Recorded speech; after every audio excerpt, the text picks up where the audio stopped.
I'm Cameron Huddleston, author of Mom and Dad, We Need to Talk: How to Have Essential Conversations with Your Parents About Their Finances. Let's face it, talking to your parents about their financial situation can seem downright daunting.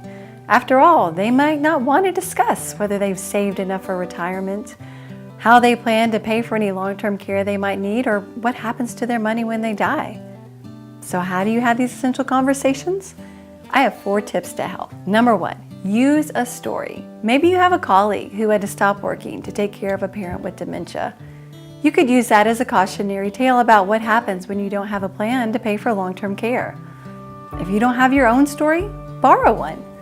Talk about someone you read about in an article, or share one of the stories in my book of people who didn't have conversations with their parents about their finances soon enough and face some difficult consequences as a result. Number 2, ask for advice. This works great if you're younger and just starting out. For example, you could ask your parents whether you need a will now that you're married.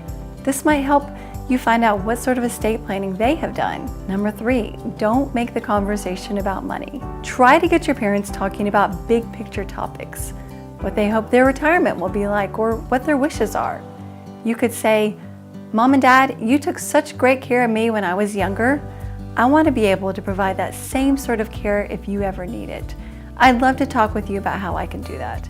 This could open the door to conversations about whether they have a will, a living will, financial and healthcare power of attorney documents, or a plan for long-term care. Finally, you could take a direct approach. This is what I did with my mom. When I could see she was starting to have trouble remembering things, I suggested that we meet with an attorney right away to update all of her legal documents. That opened the door to other discussions that were necessary because I had to step in and take over her finances as her dementia progressed. Regardless of the approach you choose, remember to be respectful when trying to talk to your parents about their finances.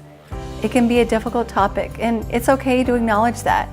Just let them know that you care about them and you want to have these conversations so you'll be prepared to help them if they ever do need your help. For more ways to start a conversation with your parents about their finances, get my book, Mom and Dad, We Need to Talk.